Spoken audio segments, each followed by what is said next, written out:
Assalamualaikum warahmatullahi wabarakatuh. Waalaikumsalam. Alhamdulillahirabbil alamin hadana li hadza wa ma kunna linahtadiya laula an hadanallah. Asyhadu an la ilaha illallah wahdahu la syarikalah wa asyhadu anna Muhammadan abduhu wa rasuluh la nabiyya ba'dah. Allahumma shalli ala sayyidina Muhammad wa ala ali sayyidina Muhammad amma ba'du. Segala puji hanya milik Allah Subhanahu wa taala, Rabbul Alamin, yang Maha Pengasih lagi Maha Penyayang, yang telah memberikan taufik, hidayah serta nikmatnya yang teramat banyak, terutama nikmat iman, Islam dan sehat walafiat. Sehingga alhamdulillah pada kesempatan pagi hari ini kita masih diberi kesempatan untuk melaksanakan kewajiban kita, yaitu salat subuh berjamaah. Salawat dan salam semoga senantiasa tercurah kepada baginda Nabi besar Muhammad sallallahu alaihi wasallam beserta keluarga, para sahabat, tabi'in, tabi'in, juga mudah-mudahan kita sebagai umatnya mendapatkan syafaat di yaumil kiamat kelak. Amin ya rabbal alamin. Jamaah Masjid Jami Bintaro Jaya, kaum muslimin wal muslimat, baik yang ada di Masjid Jami Bintaro Jaya ataupun yang sedang live di Zoom meeting kajian Masjid Jami Bintaro Jaya dengan ID Zoom 634 794 6955. Baik, pada kesempatan pagi hari ini kita masih ditemani oleh guru kita bersama Bapak Profesor Dr. Hamdani Anwar MA. Bagaimana kabarnya Pak? Alhamdulillah sehat. Alhamdulillah sehat. Baik. Sehat. Pada kesempatan kajian kali ini kita masih membahas tentang surah Yunus ayat 48. Sebagaimana biasa kita bagi dua sesi pada kesempatan kali ini. Sesi pertama sekitar 40 menit, nanti Bapak Profesor akan menyampaikan materinya ayat 48 surah Yunus sampai selesai. Kemudian sesi kedua sekitar 15 menit, nanti ada tanya jawab, baik yang live Zoom maupun yang ada di Masjid Jami Bintaro Jaya.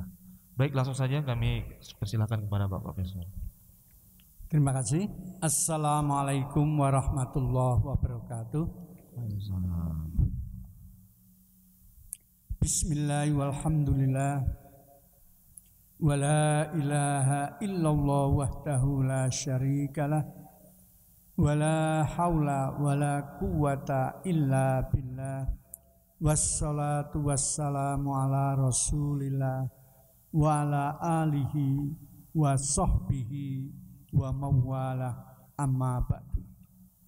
Bapak-bapak, ibu-ibu jamaah subuh yang dimuliakan Allah, kita kembali mengkaji Al-Quran yang kini akan melanjutkan dan sampai pada surat Yunus ayat ke-48. A'udzu billahi minasyaitonir rajim. Bismillahirrahmanirrahim. Wa yaquluna mata hadzal wa'du in kuntum shadiqin. Yang artinya, dan mereka orang-orang kafir itu mengatakan, bilakah datangnya ancaman itu jika kamu orang-orang yang benar. Nah, ayat ini terkait dengan ayat sebelumnya, ayat 47, yaitu bahwasanya Allah memberikan isyarat semua umat, semua masyarakat itu ada Rasulnya, ada utusan Allah yang mengajak mereka kepada kebenaran, yang mengajarkan tuntunan-tuntunan Allah. Para Rasul ini juga mengisyaratkan bahwa siapa saja yang taat pada Allah, melaksanakan ajarannya, maka dia akan dibalas dengan kebaikan-kebaikan, baik ketika di dunia maupun ketika di akhirat. Namun bagi yang ingkar, yang mendustakan Allah, yang tidak percaya pada ajarannya, maka dia akan diganjar dengan hukuman, dengan azab dan peringatan-peringatan. Nah, ketika mendengar berita tersebut, maka orang-orang kafir balas bertanya, kalau memang nanti bagi yang tidak percaya pada Tuhan, bagi yang tidak melaksanakan ajaran-ajarannya akan mendapat balasan buruk, akan mendapat hukuman, kapan itu datangnya? Mereka mengatakan, kami tidak pernah melaksanakan ajaran-ajaran Rasul. Kami tidak meyakini Allah seperti yang didakwahkan para Rasul. Namun hidup kami biasa saja, aman-aman saja. Mana buktinya kalau akan mendapat balasan buruk? Mana buktinya kalau akan diazab? Nah, itu mereka mempertanyakan begitu. Kalau para Rasul itu benar, maka begitu mereka mengucapkan, begitu mereka memperingatkan, mestinya azab Allah itu datang. Nah, ini menantang gitu ya. Jadi karena keingkaran mereka, akibatnya mereka menantang-nantang seperti itu. Nah, bisa jadi dalam analisa psikologi, menantang itu satu disebabkan karena ingin bukti dari berita yang diterima. Kalau memang begitu, mana buktinya?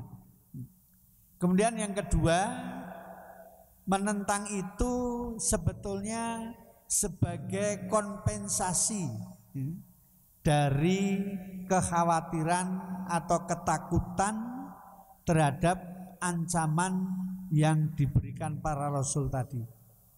Mereka menyadari kalau mereka memang ingkar pada Tuhan, mereka tidak mengikuti perintah atau ajaran-ajaran Nabi. Padahal mereka meyakini ajaran ini benar, tuntunan itu baik, mengajak pada kesolehan. Nah, mereka meyakini itu. Tapi karena sesuatu dan lain hal, keingkaran mereka ini kalau dalam wacana agama bisa disebabkan unsur teologis.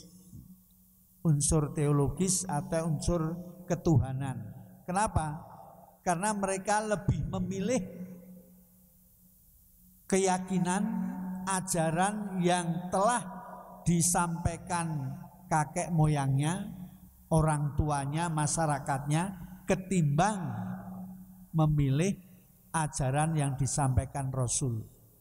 Seperti yang diungkapkan dalam salah satu ayat, apa?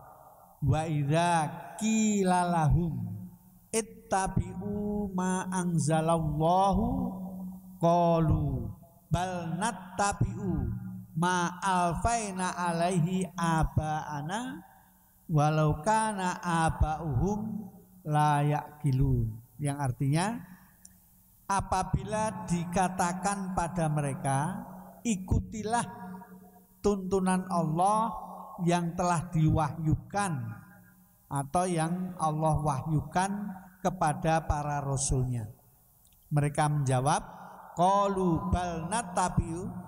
Mereka mengatakan, kami lebih memilih, lebih baik mengikuti ajaran-ajaran ayah-ayah kami, orang tua kami, ketimbang mengikuti tuntunan Rasul. Nah, ini keingkaran mereka disebabkan unsur teologis. Ada pula yang disebabkan unsur sosiologis.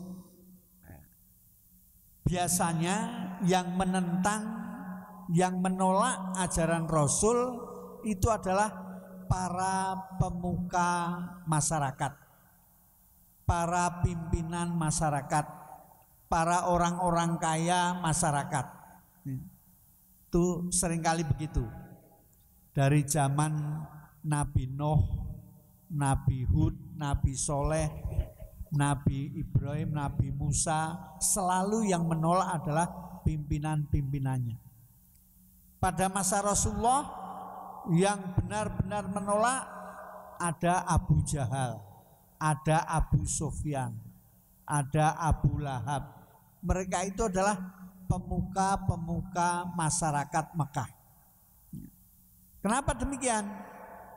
Selama ini mereka itu adalah pimpinan, dihormati, dihargai oleh masyarakatnya. Mereka merasa kalau harus mengikuti Rasulullah, maka mereka dari pimpinan akan turun tingkat menjadi pengikut. Nah, di sini unsur sosiologis, ya, khawatir kehilangan martabat, kehilangan posisi dalam masyarakat. Walaupun Abu Jahal mengakui bahwa apa yang disampaikan Rasul itu benar.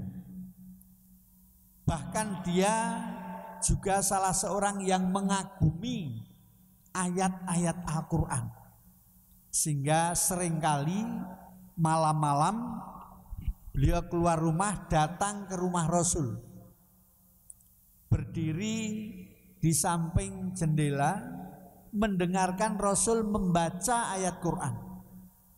Di situ dia mengagumi susunan ayatnya, susunan kalimatnya, membenarkan isi dari ayatnya, tapi gengsi, ya, tidak mau mengikuti Rasul karena dia merasa sebagai pimpinan, kalau ikut Rasul berarti dia akan menjadi pengikut, bukan lagi sebagai pimpinan.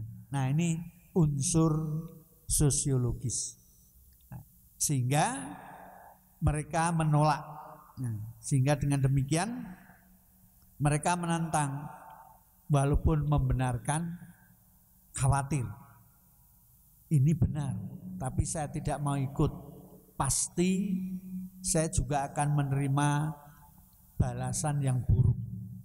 Tapi sebagai kompensasinya, mana kalau memang ada balasan buruk, kalau ada azab, kok sekarang nggak terjadi?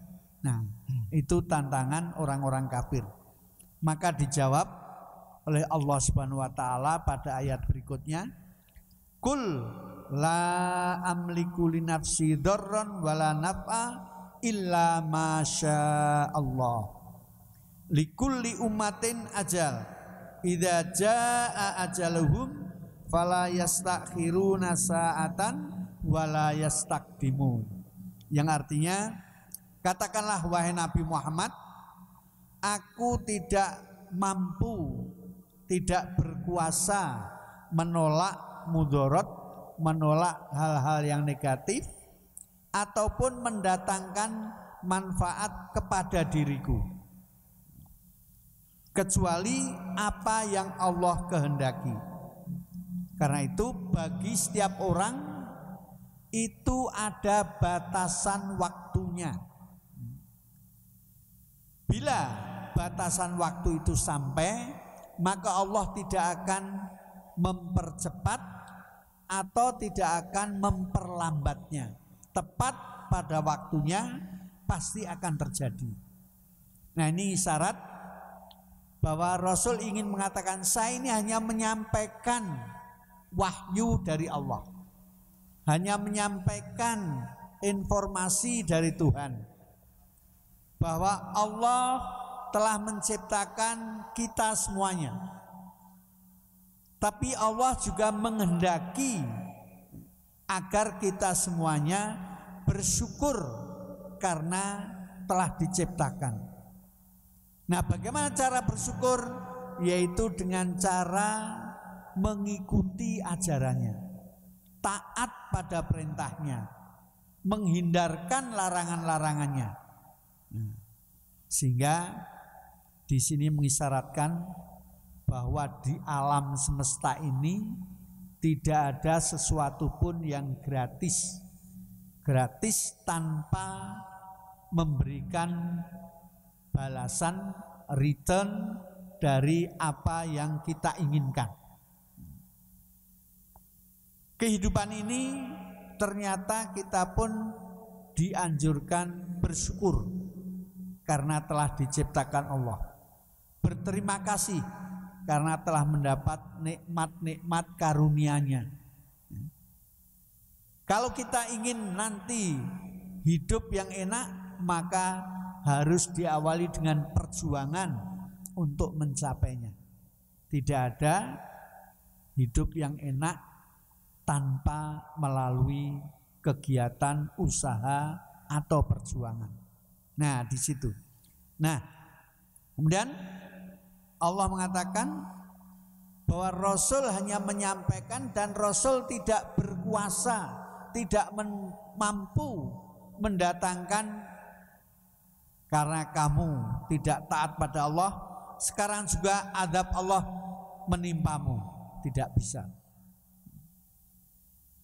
Karena kamu taat pada Allah, sekarang juga kamu dapat rahmat.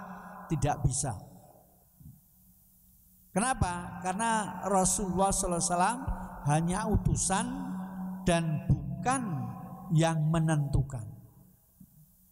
Sehingga apa yang disampaikan Rasul itulah wahyu dari Allah, informasi dari Tuhan untuk disampaikan. Bagi yang percaya pasti akan melaksanakan, dan kalau dia melaksanakan pasti Allah pun akan membalas dengan kebaikan-kebaikan. Sehingga di sini Rasulullah SAW bukan orang yang mampu mendatangkan musibah, orang yang mampu menghukum masyarakat, tetapi beliau hanya menyampaikan. Sehingga dalam ayat Al-Quran juga diungkapkan, wa ma'ana illal bala, tugasku hanya menyampaikan. Faman sa'a fal yu'min wa man sa'a fal yakfur. Siapa yang mau mendengarkan dan dia mau percaya, itulah kehendak dirinya. Dan siapa yang ingkar, itu pun atas kemauan yang bersangkutan. Jadi Rasulullah hanya menyampaikan informasi, memberikan ajaran, mengajarkan tuntunan. Dan Rasul tidak dapat membuat seseorang beriman atau ingkar. Yang bisa membuat seorang beriman atau ingkar hanya Allah Subhanahu wa ta'ala. Bahkan ketika turun ayat innaka la tahdi man ahbabta walakinnallaha yahdi may yasha. Ayat ini turun terkait dengan Abu Thalib, paman Rasulullah Sallallahu Alaihi Wasallam.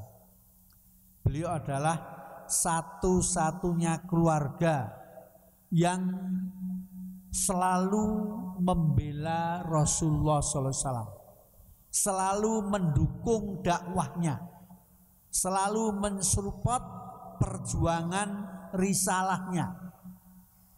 Namun sayang beliau tidak beriman.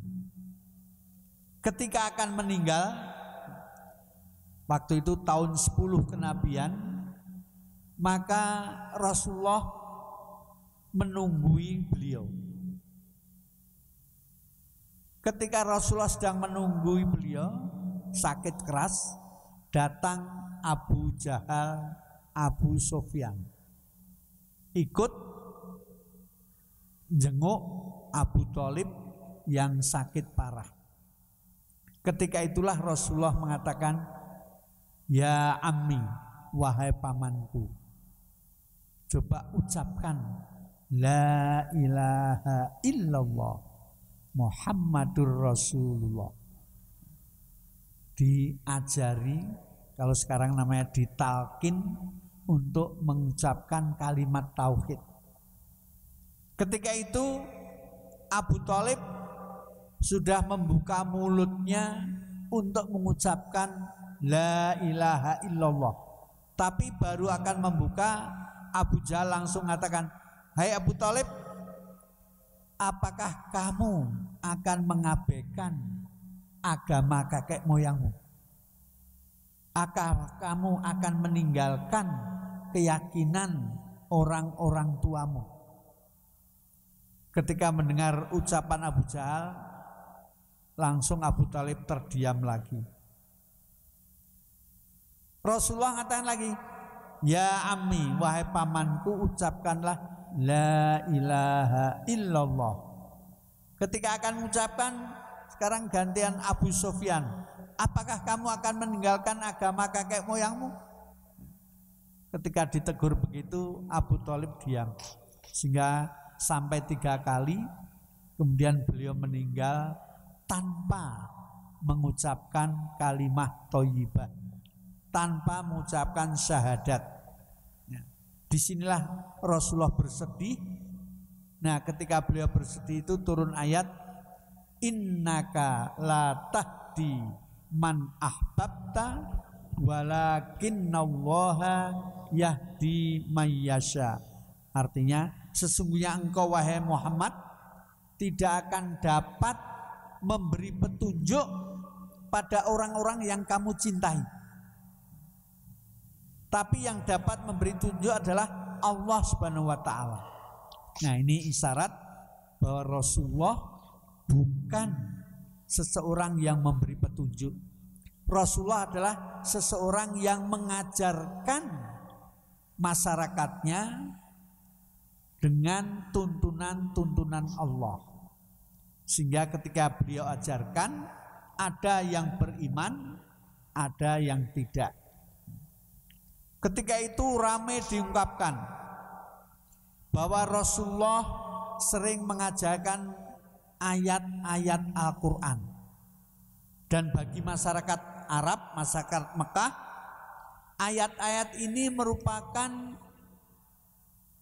karya narasi yang susunannya indah, yang sastranya tinggi, sehingga mereka banyak yang terpesona.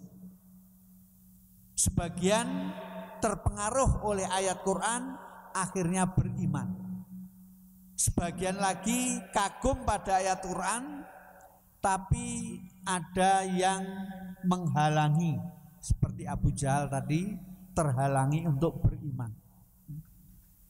Ketika itulah Umar bin Khattab diprovokasi. Ternyata Muhammad itu orang yang memecah belah masyarakat, memecah belah keluarga, sehingga masyarakat kita terbagi 2. Sebagian menerima ajarannya, sebagian menolak. Ini gara-gara Al-Quran yang dia bacakan. Nabi Muhammad, Umar marah, kemudian akan, kalau gitu saya bunuh Muhammad biar masyarakat Mekah tentram lagi. Ketika dia berkuda di tengah jalan bertemu dengan seorang sahabat, "Wahai Umar, kelihatannya kamu marah, mau kemana?" "Saya akan bunuh Muhammad." "Kenapa?" "Dia telah memisahkan masyarakat Mekah menjadi 2. Dia telah menyebabkan retaknya hubungan keluarga." Maka sahabat tadi mengatakan, "Sebelum kamu membunuh Muhammad, perbaiki dulu keluargamu." "Emang kenapa?" "Adikmu Fatimah telah masuk Islam." Wah, Umar, "Betul, ya." Langsung dia pergi ke rumah Fatimah, gedor pintu, dor, dor, dor, dor. Ketika itu ada beberapa sahabat sedang membaca Al-Quran. Ketika mendengar adiknya langsung, "Wah, itu pasti kakak saya itu." "Loh, kok tahu?" "Oh, cara ngetoknya kasar begitu, mesti kakak saya." langsung ditemui. Ada apa? Kamu apa yang kamu kerjakan? Sedang baca Quran. Kamu masuk Islam? Iya. Maka adiknya dipukul. Wah, keluar darah, jatuh. Ketika jatuh itu terjadilah perang batin dalam diri Umar. Perang batinnya kenapa? Dalam masyarakat Arab, lelaki itu adalah pelindung keluarga. Apalagi seperti Umar, seorang pemuda yang ketika usianya 40 tahunan, ya. Kalau sekarang 40 tahun masih dianggap pemuda itu ya. KNPI itu pengurusnya 40 tahun lebih gitu ya. Nah, ini sekarang 40. Nah, Umar waktu itu usianya 40 tahunan. Dia pelindung keluarga. Tapi sekarang di hadapannya adiknya terkapar dengan mulut keluar darah akibat pukulannya. Disinilah perang batin. Di mana posisi saya? Saya ini pelindung atau penganiaya keluarga. Maka akibatnya kemudian rasa kasih sayang pada adiknya muncul. Kemudian dia mengatakan, bangun, ditolong bangun. Umar bicara dengan lembut, apa yang kamu baca? Yang saya baca Al-Quran. Coba saya lihat, oh enggak boleh. Kok enggak boleh, kenapa? Harus bersuci dulu. Nah, bersuci ini saya belum menemukan bagaimana cara bersucinya Umar waktu itu. Karena saat itu belum turun ayat wudhu. Ayat wudhu itu turunnya nanti setelah ada perintah sholat. Padahal perintah sholat terjadi setelah Isra Mi'raj tahun ke-11. Peristiwa ini terjadi pada tahun ke-5 kenabian. Maka ketika itu cara berwudunya bagaimana? Ternyata ada yang mengungkapkan dengan cara mandi. Mandilah dulu biar bersih. Jadi ketika itu bersuci belum ada tuntunan wudu.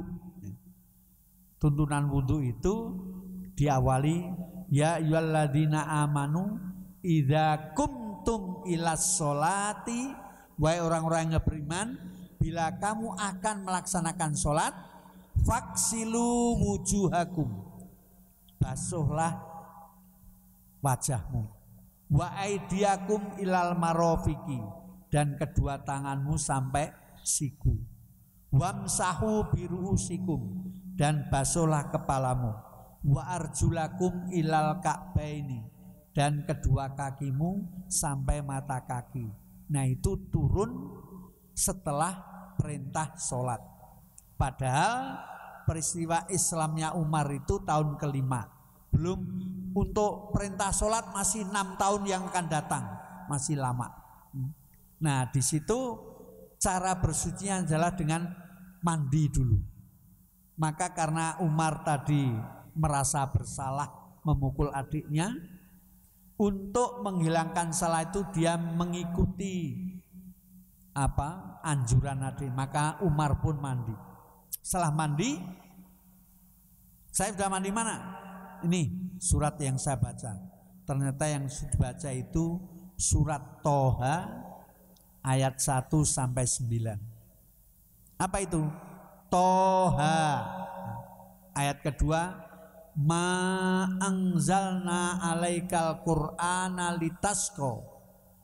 Kami Tuhan tidak menurunkan Al-Qur'an untuk memberatkan, membuat kesulitan, tidak. Illa tadhkiratan liman yakhsha. Ayat ketiga, Al-Qur'an ini diturunkan kecuali untuk memberikan peringatan bagi orang yang takut pada Tuhannya. Ketika baca itu ayat Umar, ternyata salah orang-orang ini. Katanya Al-Quran itu memecah belah. Ternyata bukan untuk mendatangkan kesulitan, bukan pula untuk memecah belah, tapi Al-Quran diturunkan illa tadhkiratan liman yakhsha, untuk peringatan bagi orang-orang yang takut pada Tuhan. Tanzilam mimman khalaqal arda was samawatil ula. Al-Quran ini diturunkan dari zat yang menciptakan bumi dan langit. Oh, ternyata ini bukan buatan Muhammad. Ayat ini mengatakan Al-Quran diturunkan dari zat yang menciptakan bumi dan langit. Ar-Rahmanu alal arsistawa. Siapa zat itu? Yaitu Ar-Rahman, yang maha pengasih, dan alal arsistawa, yang bersemayam di atas singgasana. Lahu ma fis samawati wa ma fil ardi wa ma bainahuma wa ma tahtas saro. Yang memiliki apapun yang ada di bumi, apa yang ada di langit, dan yang memiliki apa yang ada di antara keduanya, dan segala sesuatu yang tidak diketahui. Nah, membaca itu Umar kaget. Ternyata berita yang saya dengar dari masyarakat, Al-Quran itu untuk memecah belah, Al-Quran itu karya karangan Muhammad, ayat ini mengatakan tidak benar. Maka setelah itu, kalau gitu saya akan beriman. Maka datang, di mana Muhammad sekarang? Mau ngapain, Kak? Saya ingin masuk Islam. Jadi ketika itu masuk, kemudian Umar mencari Rasulullah, masuk Islam. Nah, di situ artinya apa? Apa yang disampaikan Rasul adalah petunjuk. Sedangkan beriman atau tidak itu wewenang Allah, otoritas Allah. Umar yang galak, tidak senang pada Nabi, tapi begitu mengalami peristiwa dengan adiknya, hatinya dibalik oleh Allah dan kemudian beriman. Nah, sedangkan Rasul bukan orang yang bisa memberikan petunjuk. Rasul adalah utusan menyampaikan risalah. Nah, di situ ya. Nah, kemudian karena itu sebagai utusan manusia biasa, Rasulullah tidak mampu mendatangkan yang baik atau yang buruk untuk dirinya, nggak mampu. Itu semua ketetapan Allah. Seperti dalam surat Al-A'la pernah saya katakan, Sabbihis marobikal a'la. Pujilah Tuhanmu yang maha tinggi. Alladzi khalaqa fasawwa.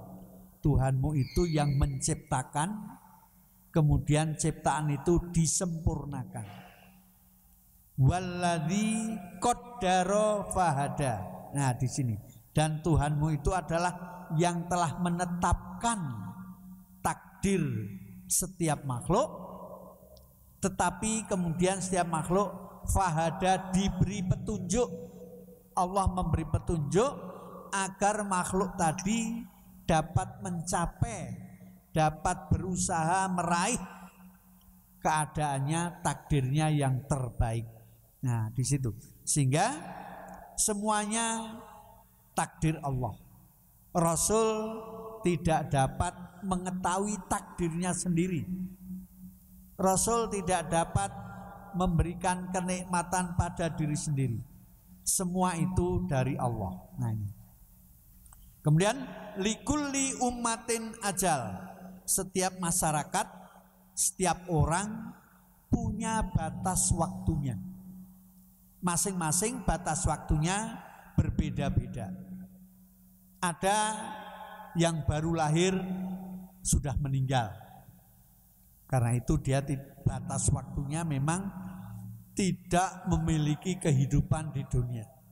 Ada yang baru 2 bulan lahir meninggal, ada yang setahun meninggal, ada yang 10 tahun, alhamdulillah bapak-bapak, ada yang 20 tahun, ada yang 30, ada yang 50, ada yang 60, ada yang 70, tapi masih dikaruniai kehidupan.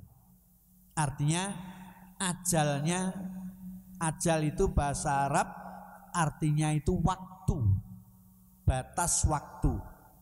Diserap ke dalam bahasa Indonesia, ajal itu menjadi kematian. Wah, ajal orang itu sampai. Sebetulnya artinya batas kehidupannya sudah berakhir. Nah, ajal itu batas kehidupannya atau batas waktunya sudah berakhir.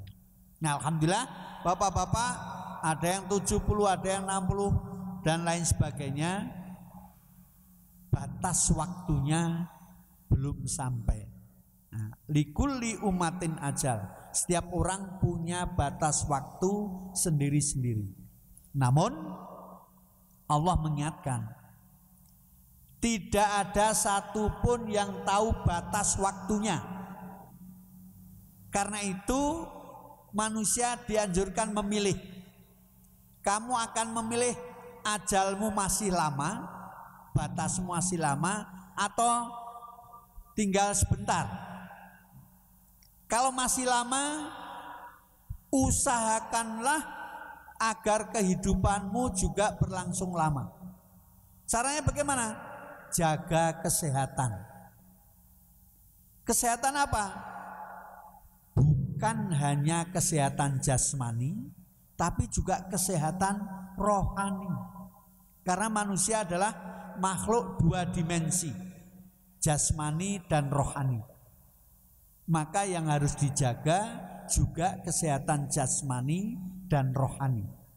Orang yang jasmaninya sehat, rohaninya sakit, tidak enak hidup ini. Demikian pula orang yang rohaninya sehat, jasmaninya sakit, juga tidak nyaman. Yang nyaman itu apabila hidup usia panjang, sehat jasmani rohani. Sehat itu diungkapkan dengan kata-kata sihatun dan afiatun. Dalam bahasa Indonesia kemudian diserap, alhamdulillah saya sehat wal afiat. Nah, sehat itu hanya mengacu pada kebaikan jasmani saja. Sehat itu ya kebaikan jasmani. Tapi kalau afiat itu sehat jasmani dan rohani. Karena itu dalam doa kita tidak pernah mengungkapkan ya Allah anugerahkanlah sihatun, kesehatan, tidak. Selalu yang kita ungkapkan afiat. Misalnya dalam doa kunut tadi, Allahumma hdina fiman hadait wa afina fiman afait. Nah ini yang nomor 2, wa afina, dan anugerahkanlah kesehatan jasmani dan rohani kepadaku sebagaimana orang-orang yang telah engkau beri kesehatan jasmani dan rohani. Nah, dalam doa kunut kita ucapkan itu, wa afina fiman afait. Selain doa kunut, ketika bangun dari sujud, duduk, itu kita pun meminta pada Tuhan agar dianugerahi afiat. Mana itu? Rabbik firli warhamni wajburni warfa'ni warzukni wahdini. Nah yang ketujuh, wa'afini. Nah wa'afini itu artinya anugerahkanlah afiat kepadaku. Ini artinya apa? Kita selalu memohon sehat dan afiat. Tetapi permohonan ini akan dikabulkan apabila masing-masing juga mau menjaga kesehatan jasmaninya dan kesehatan rohaninya. Kita selalu memohon sehat jasmani rohani, tapi hidup sembarangan. Makanan dikonsumsi tidak dipilih-pilih. Ada makanan yang tidak baik untuk jasmani dikonsumsi, akibatnya jasmaninya pun akan sakit. Senang makan soto jeroan, sate kambing, semuanya yang menyebabkan kolesterol tinggi enak. Memang ya, yang banyak mengandung kolesterol itu nikmat. Nah, tapi itu tadi, kalau tidak diimbangi untuk melarutkan kolesterol, maka ini artinya kita tidak menjaga kesehatan diri dari sisi makanan. Nah, ini menyebabkan rusaknya kesehatan. Olahraga baik, menyehatkan tubuh. Tapi kalau olahraga berlebihan justru merusak jasmani. Nah, di sini kita berdoa wa'afina fiman afait, tetapi kalau tidak dijaga maka doa tadi tidak akan terwujud. Rohani juga begitu. Bagaimana menjaga rohani? Dengan cara melakukan segala sesuatu sesuai aturan. Bapak-bapak, ibu-ibu, kalau misalnya masih jadi karyawan, akan tenang kalau mengikuti aturan. Tahu kan tidak aturan, datang seenaknya, terlambat, begitu sampai pintunya udah ditutup, wah, khawatir. Masuk pun pelan-pelan supaya tidak diketahui yang lain. Nah, ini sudah nggak enak. Tahu-tahu ketahuan dimarahi atasannya. Nah, nggak enak. Maka jasmani perlu dijaga, rohani pun perlu dijaga dengan mengikuti aturan. Baik aturan yang dibuat masyarakat maupun aturan yang dibuat ditetapkan oleh Tuhan. Nah, di situ jaga jasmani dan rohani. Karena itu apa? Ini yang akan dapat memperpanjang usia kita dengan hidup yang nyaman. Nah, orang yang usianya panjang tapi sakit-sakitan nggak enak. Di kursi roda terus nggak enak. Berbaring di ranjang terus nggak enak. Yang sakit-sakitan diundang ke pesta. Wah, teman-teman makan enak-enak, dan yang ngeliatin aja. Ini makan ini, nggak boleh dokter. Nah, udah nggak enak. Kalau sakit diabetes, satu kenikmatan dicabut. Tidak dianjurkan minum es teler. Orang melihat, aduh enak banget ya minum es teler. Bagi dia nggak boleh, dicabut. Orang yang hipertensi, ayo kita makan kambing guling. Kalau di hajatan itu ya, antrean paling panjang dan paling pertama habis pasti kambing guling. Nah itu ya, orang-orang antrean ini enak ini, enggak Pak. Nah, kenikmatan dicabut. Kenapa? Karena tidak dijaga dari awal. Nah di situ ya, karena itulah di sini perlu campur tangan manusia apabila dia menghendaki doanya dikabulkan. Jadi doa kita kepada Allah akan terkabul apabila kita juga terlibat untuk mewujudkannya. Nah, itu ya. Ingin kaya, berdoa benar, baca waqiah benar, tapi tanpa kerja yang giat, tanpa ilmu yang tepat, maka rezeki tadi tidak akan dianugerahkan Allah seperti keinginan kita. Nah, kita terlibat. Nah, itu ya. Baik. Dan lanjut ayatnya. Kul aro'aitum in atakum adzabuhu bayatan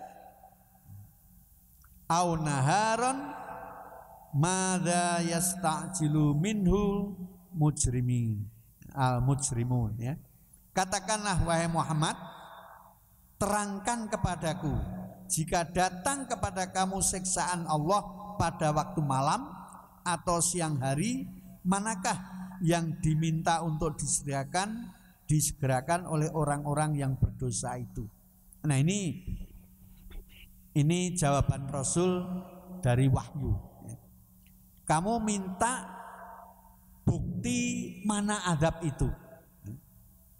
Tanpa kamu duga-duga, kalau Allah berkenan, azab itu akan didatangkan, bisa jadi waktu malam, bisa juga waktu siang. Waktu malam misalnya sedang enak-enak tidur, tiba-tiba grup banjir besar. Ini sering kali terjadi ya. Siang saya ingat tsunami itu ya di Aceh, itu terjadi pada hari Ahad. Masyarakat libur. Ketika itu pada olahraga. Ada yang senam, ada yang jogging, ada yang main-main. Tiba-tiba air bah datang dari laut, tersapu semuanya. Itu pagi-pagi ketika orang sedang jogging, antara lain sekitar jam 9, jam 10. Nah, ini yang disebutkan bayatan au naharon, baik waktu malam maupun waktu siang. Waktu malam ini orang-orang di Bidara Cina ya, di mana itu kampung Melayu, itu sedang enak-enak tidur, tahu-tahu banjir datang. Nah, itu sering terjadi, apalagi sekarang musim hujan begini ya. Nah, yang siang juga sering. Kemarin siang hari ya, entah jam berapa, jam 2 atau jam 3 itu terjadi gempa yang cukup keras ya, 6,7. Saya sendiri lagi baca-baca, kok goyang-goyang. Nah, ada berita teman saya, dia lagi ada pertemuan di Hotel Marriott di lantai 28. Ketika berdiri tiba-tiba goyangnya karena lebih atas, terasanya lebih kencang, dia hampir jatuh. Nah, ini siang-siang itu. Ini di Jakarta yang letaknya cukup jauh dari pusat gempa. Bagaimana pusat gempa itu? Pasti goncangannya lebih keras.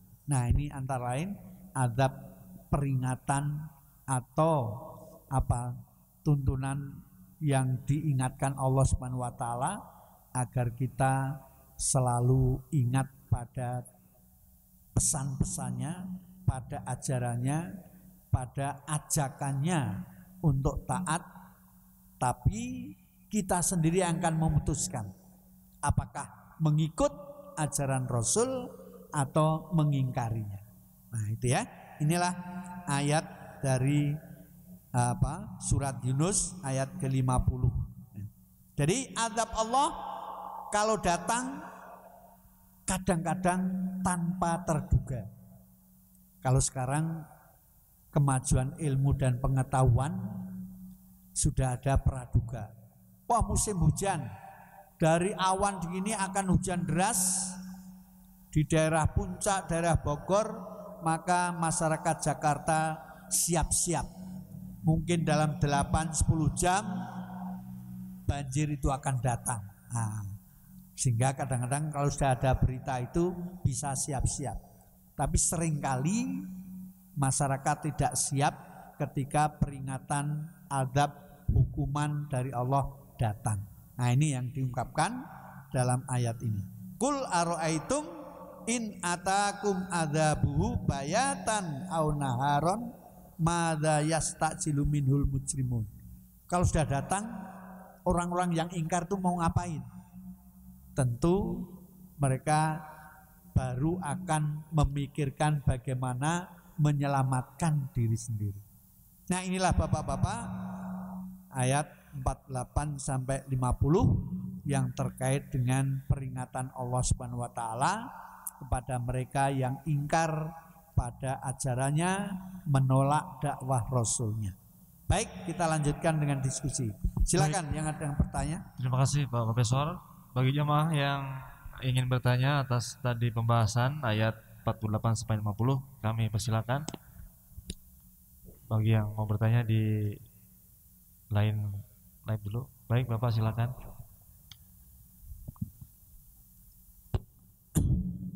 Terima kasih. Assalamualaikum warahmatullahi wabarakatuh. Waalaikumsalam warahmatullahi wabarakatuh. Alhamdulillah Pak Ustadz, saya pikir kalau kita memahami bahwa dari mana kita diciptakan, untuk apa kita diciptakan, kemudian kita paham akhir daripada penciptaan, ya. Jadi disinilah letak antara penciptaan dan akhir daripada penciptaan, yang disebut perjalanan, mungkin ya perjalanan kehidupan. Nah, kita belajar dari perjalanan kehidupan ini memang sangat universal sekali. Ini yang menjadi tolak ukur yang kita bawa ke hadapan Allah kemudian. Itu satu. Nah, yang saya mau tanya adalah yang minggu lalu Pak Ustadz, karena saya waktu itu buru-buru, jadi kata seolah-olah kita di dunia ini sangat singkat. Nah, ada juga pada saat kita sholat seolah-olah kita melihat Allah. Nah, paling tidak Allah yang melihat kita. Nah, jadi saya pengen mau tahu makna seolah-olah, agar kita tidak terjebak dengan pikiran-pikiran yang dimasukin oleh penglihatan atau pemahaman kita dari unsur panca indera. Makasih Pak Ustadz. Iya, terima kasih. Bagus sekali. Waktu. Sekarang misalnya kita diskusi. Ini kita punya program untuk mewujudkan tatanan masyarakat yang baik. Dan kapan kira-kira terwujud itu? Rancangan yang telah disusun. Ini bisa kira-kira 10 tahun lagi. Wah, masih lama itu. Masih lama 10 tahun. Pertanyaannya, apakah 10 tahun yang akan datang saya masih hidup, bisa menyaksikan terwujudnya program ini? Ini ungkapan rentang waktu 10 tahun itu lama. Apalagi misalnya sebagai karyawan yang dinas, kapan pensiunmu? 10 tahun lagi. Wah, masih lama itu. Tapi sekarang kalau kita menunggu waktu yang akan datang, itu masih lama. Tapi waktu yang berlalu itu seolah-olah sebentar. Seperti yang kemarin saya katakan, coba kita renungkan kembali, tahun berapa bapak-bapak mulai tinggal di kawasan Bintaro? Ada yang dari tahun 1980, berarti sudah 40 tahun. Ada yang 1990, berarti sudah 30 tahun. Ada yang dari tahun 2000-an, berarti sudah 20 tahun. Ada yang 2010, berarti sudah 10 tahun.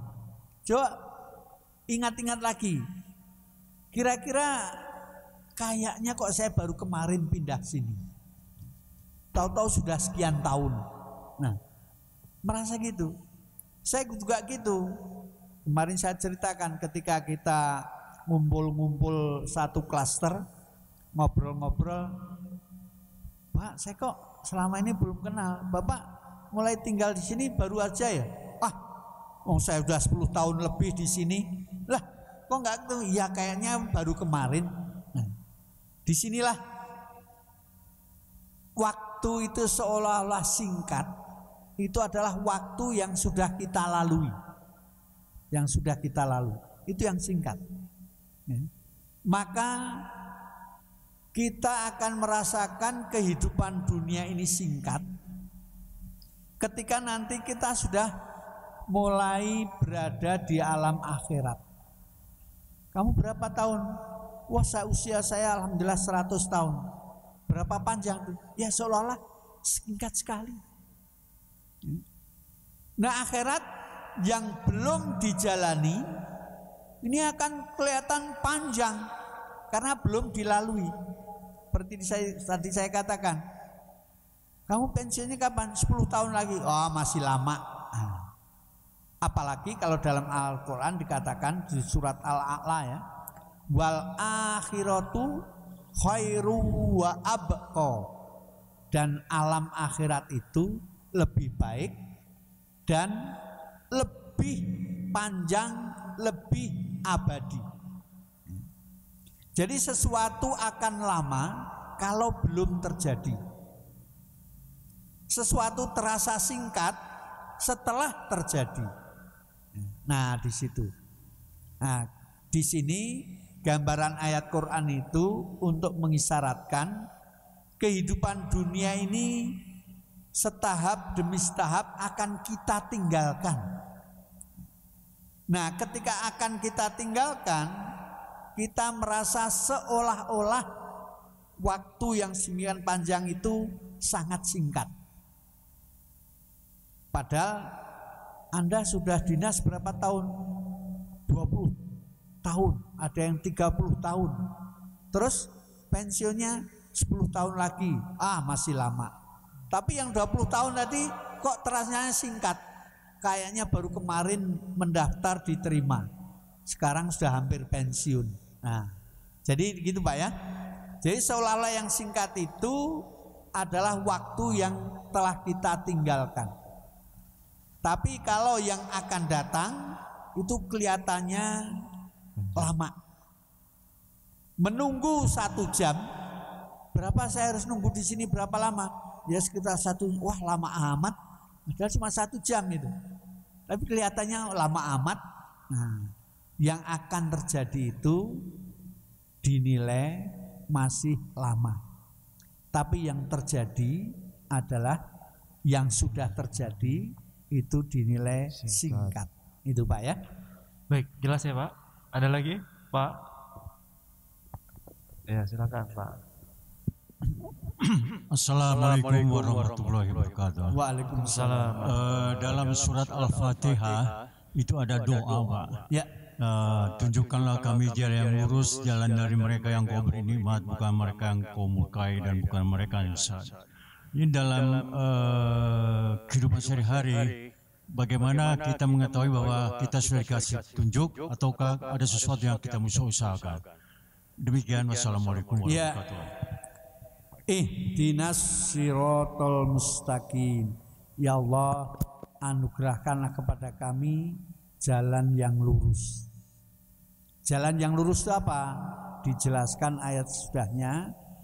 Siratal mustaqim itu adalah 1, siratal ladzina an'amta alaihim, yaitu jalannya orang-orang yang telah kau beri nikmat.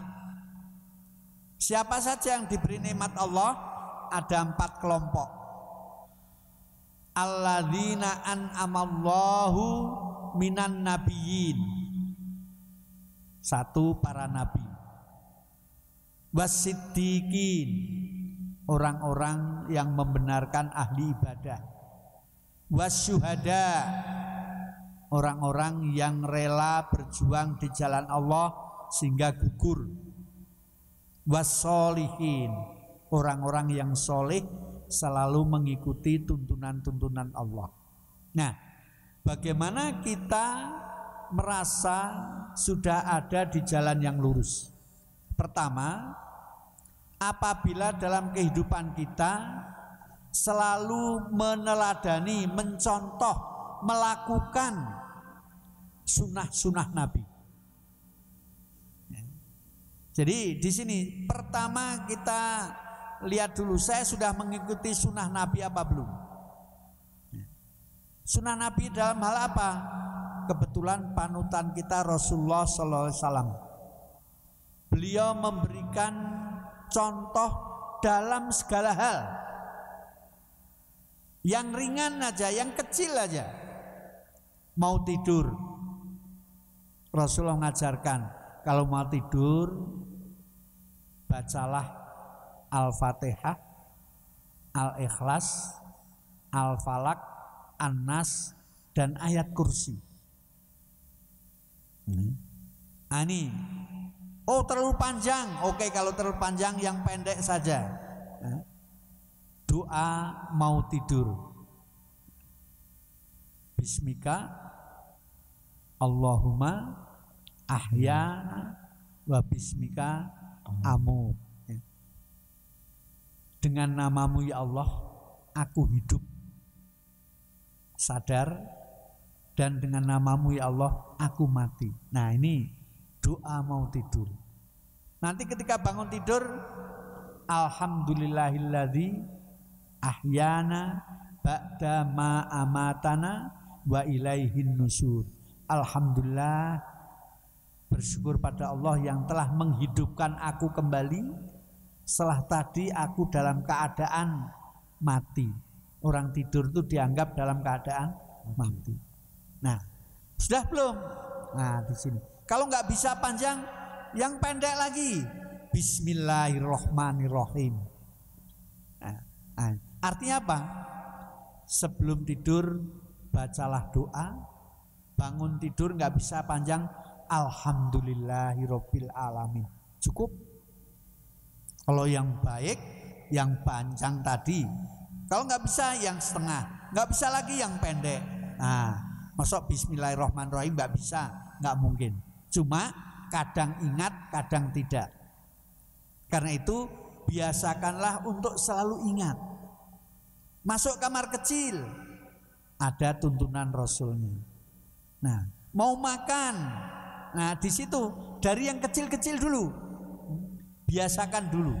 Kalau kecil-kecil sudah dibiasakan, pasti akan meningkat yang lebih besar, yang lebih penting, yang lebih penting. Nah, di situ tanya diri sendiri. Sudahkah saya mengikuti sunnah Nabi? Nah, di situ kalau saya sudah menjalankan, kalau begitu saya sudah berada di Sirotol Mustaqim. Cuma baru unsur-unsur seperti ini meningkat. Misalnya yang rutin kita lakukan sholat. Bagaimana sholatnya Rasul? Nah, dipelajari dalam misalnya buku hadis Bulughul Maram. Ada hadisnya, ada terjemahnya. Bagaimana tata cara Rasul melaksanakan sholat. Nah, kalau sudah dalam kegiatan sehari-hari, bagaimana bertemu teman. Kalau bertemu teman, Rasul mengatakan afsus salama liman arafta wa man lam ta'rif. Artinya apa? Ucapkanlah salam baik kepada orang yang kamu kenal ataupun yang tidak dikenal. Sehingga ketika jalan bertemu, assalamualaikum. Bapak mengucapkan salam, siapapun yang diberi akan menjawab dengan baik. Dan salam ini di Indonesia, assalamualaikum, semua orang tahu, baik muslim maupun non muslim. Dan mereka tahu ini adalah doa. Maka kalau Bapak ucapkan, siapapun merasa dia didoakan, Bapak mendoakannya, pasti akan menjawab dengan baik. Kalau tidak, kalau ragu-ragu, ucapkanlah selamat pagi. Ini juga doa. Selamat siang. Ini juga doa. Cuma dalam bahasa Indonesia. Nah, itu sunnah Rasul. Apalagi masuk rumah, bukan sunnah Rasul lagi, tuntunan Al-Quran. Kalau masuk rumah harus ketok pintu mengucapkan salam. Kalau itu rumah orang lain, dan jangan masuk sebelum diizinkan. Kalau rumah sendiri, tuntunan Rasul ucapkan salam. Walaupun rumah sendiri, walaupun rumah itu kosong.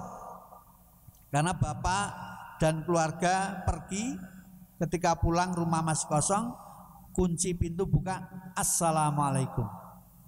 Kenapa demikian? Karena dalam rumah itu juga ada penghuninya.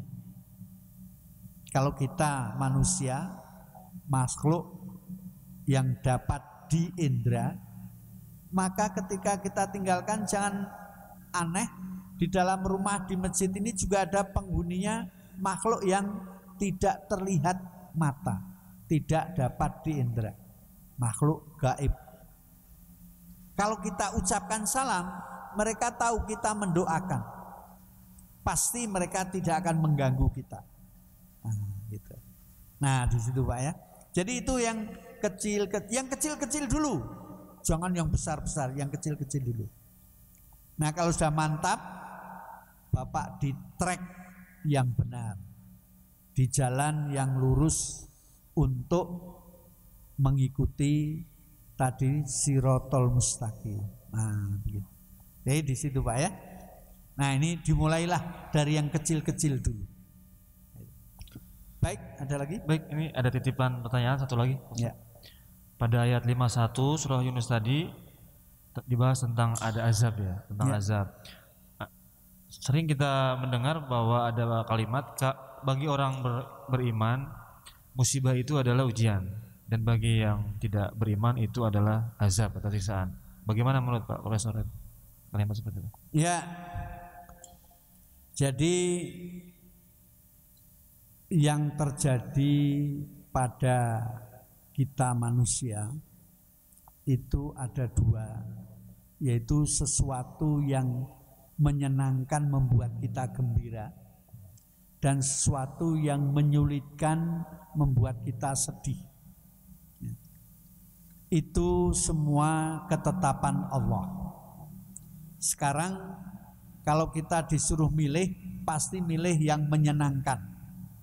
Tapi Allah selalu berpasangan, membuat makhluknya berpasangan, sehingga pada diri seseorang seringkali Allah memberikan sesuatu yang menyenangkan, tapi juga seringkali yang menyedihkan.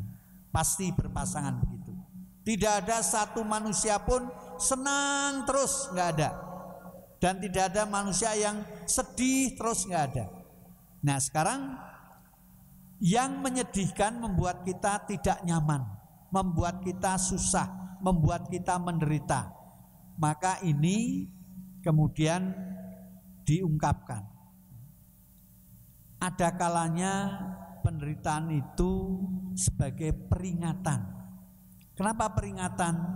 Karena ternyata sebagian dari perilaku seseorang itu ternyata bertentangan atau melanggar aturan-aturan Allah atau melanggar aturan manusia. Jadi kita hidup ini dalam dua aturan, aturan Tuhan dan aturan manusia. Bapak-bapak diwajibkan bayar PBB, itu aturan manusia. Nggak mau bayar, ya nanti akan ada peringatannya.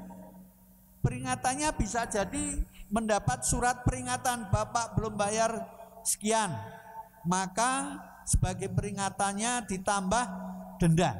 Nah, itu aturan manusia. Aturan Tuhan, Allah mengatakan beribadahlah yang baik. Wah, ngapain beribadah? Saya nggak sholat, nggak apa-apa tuh. Kepala saya nggak jendol. Nah, memang. Tapi nanti akan ada peringatan setelah terakumulasi. Jadi kita harus mengikuti tuntunan Allah dan tuntunan masyarakat di mana kita tinggal. Kalau nggak mau mengikuti tuntunan Allah, ya jangan hidup di bumi Allah. Tidak mau mengikuti tuntunan masyarakat, jangan tinggal di masyarakat itu supaya terbebas. Sebab kalau tetap tinggal tapi tidak mau mengikuti tuntunan, akan ada peringatan-peringatan. Nah, peringatan tadi bisa jadi ringan, bisa jadi berat. Misalnya apa? Misalnya mau belanja agak berat dikit, bawa uang di dompet cukup banyak karena belanja yang akan dibeli banyak, kecopetan, hilang semua. Nah, ini peringatan agak besar. Yang lebih besar, terjadi banjir, longsor, habis rumah itu. kebakaran rumah. Nah ini peringatan. Sehingga terjadinya untuk mengingatkan kita. Kalau musibah dalam ayat Al-Qur'an surat Al-Isra diungkapkan wa ma kana Allahu liyu'adzibahum wa anta fihim. Allah tidak akan mengadab masyarakat selama Rasulullah SAW hidup di tengah mereka. Jadi selama Rasulullah ada di tengah mereka, masyarakat itu tidak akan diadab Allah. Tapi setelah Rasulullah meninggal bagaimana? Ayat lanjutnya, wa ma kana Allahu mu'adzibahum wa hum yastaghfirun. Dan Allah tidak akan mengadab suatu masyarakat bila mereka masih terus istighfar. Nah, istighfar. Nah, di sini artinya azab bagi masyarakat setelah kerasulan Muhammad SAW tidak ada. Azab itu terjadi pada umat-umat sebelumnya. Dimulai umat Nabi Nuh dimusnahkan, umat Nabi Hud dimusnahkan, umat Nabi Soleh dimusnahkan, umat Nabi Lot dimusnahkan, umat Nabi Syuaib dimusnahkan, Fir'aun dan anak buahnya dimusnahkan. 6. Lalu setelah itu nggak ada lagi sampai Rasulullah dengan janji Allah dalam Al-Quran tadi. Nah, yang ada peristiwa yang menyedihkan, musibah sebagai peringatan atau juga sebagai hukuman, belum azab. Jadi hukuman tadi ini karena enggak nurut-nurut, maka diberi hukuman tadi. Kalau bagi orang mukmin ini peringatan, ada perilakumu yang tidak benar, maka ini untuk peringatan agar diperbaiki. Nah, gitu. Tapi kalau untuk orang kafir, azab tadi, nah azab ini setelah Rasulullah Muhammad SAW tidak ada lagi. Nah di situ. Baik, cukup Pak. Saya pikir cukup pada kajian kita pada kesempatan kali ini. Sekali lagi kami ucapkan terima kasih kepada Bapak Profesor atas penyampaian materinya ayat 48 sampai 50 surat Yunus. Dan kami ucapkan juga terima kasih bagi jamaah yang tetap setia untuk menghadiri kajian Bapak Profesor baik melalui kajian online ataupun offline di Masjid Jami Bintaro Jaya. Demikian yang bisa kami sampaikan. Mohon maaf apabila ada kekurangan.